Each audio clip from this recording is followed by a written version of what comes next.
Hi there, so what were your thoughts on Arsenal's transfer window? Well, I have to say that I was disappointed. I felt that our main concern was to get a defensive midfield player as a partner for Thomas Partey. He needs someone alongside him. Xhaka, I'm afraid, is just not up to it. Whilst he gives 100% every time, he's a red card or a yellow card or a penalty away from causing us a problem, and he's more of a liability than an asset, which is a shame, but that's our area to concentrate on.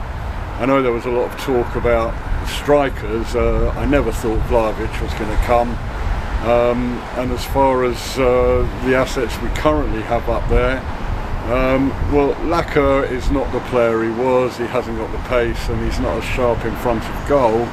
And Eddie, I'm afraid, I was here when he made his debut, came on as a sub against Norwich in the League Cup and scored with his first touch from a corner. But he hasn't progressed as well as one would have hoped or expected, and I just don't think he's up to it. So we do need a striker, but I would say Martinelli would be my first choice to play up front, because number one, when he got in the team, that was where he was playing and he was scoring goals. And although he's very effective playing on the left-hand side, he's better to play up front. That way you could then have Saka on the right, Odegaard in the centre and Smith Rowe on the left, which would then solve the problem of playing either Odegaard or Smith Rowe. You could play them both and or Martinelli up front. And the other one is Balogun. I'm really upset that we sent him on loan to Middlesbrough. I hope he scores a lot of goals there and establishes himself when he comes back, because the kid's a goal scorer, a natural goal scorer. He's had a few minutes playing in the first team this season, but mainly stuck out on the left, which is not where he's very effective. He is a goal scorer, and if you put him in the team and lead the line, get the ball in the box, he'll put the ball in the net. That's what he does. So I think that was a bad mistake. And the other thing in the transfer window that really shocked me was Callum Chambers, because although he's not a first choice, he's excellent cover, both at right back and centre back, and also he can play defensive midfield.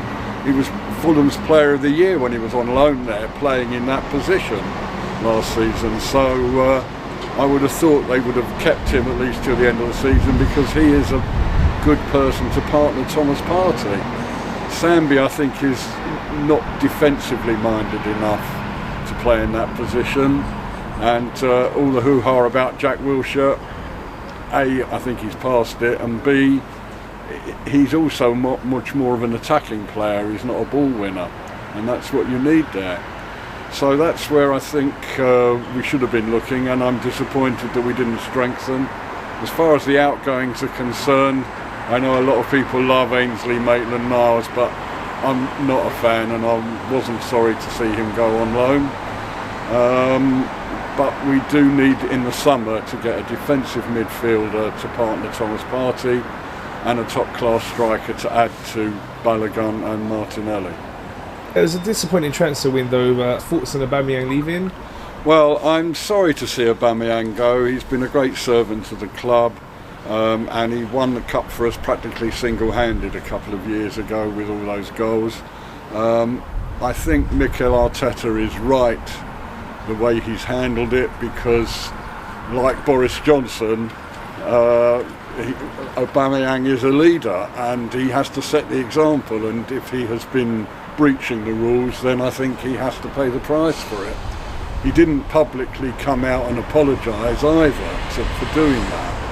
So I think it's a shame, but I think it's the right scenario for everybody concerned. But I hope he'll be remembered with affection by Arsenal supporters, because he made a great contribution to the club during the 4 years he was here. You sure and I did. wish him well at Barcelona. For sure. So now looking ahead to our chances of a top four, we now know what our squad is for the rest of the season. What do you think? Well, at the beginning of the season, my two sons and I all agreed sixth or sacked for Arteta. Got to finish in the top six, and that's still my view. The fact that we're in the position we are now, nobody could have foreseen. and it will be a disappointment if we don't finish in the top 4. And in fact, mathematically, if we win our 3 games in hand over Chelsea and beat them at the Bridge, we could finish above them in 3rd. That is extremely unlikely. But 4th is certainly a realistic hope, because the clubs around us, West Ham, Tottenham, Man United, Leicester, Wolves, they're all dropping points against lesser teams. So it's in our hands and we should be able to finish 4th. But as far as I'm concerned, top 6 I will be satisfied with, and European football next season, and that will help us attract top class players in the summer.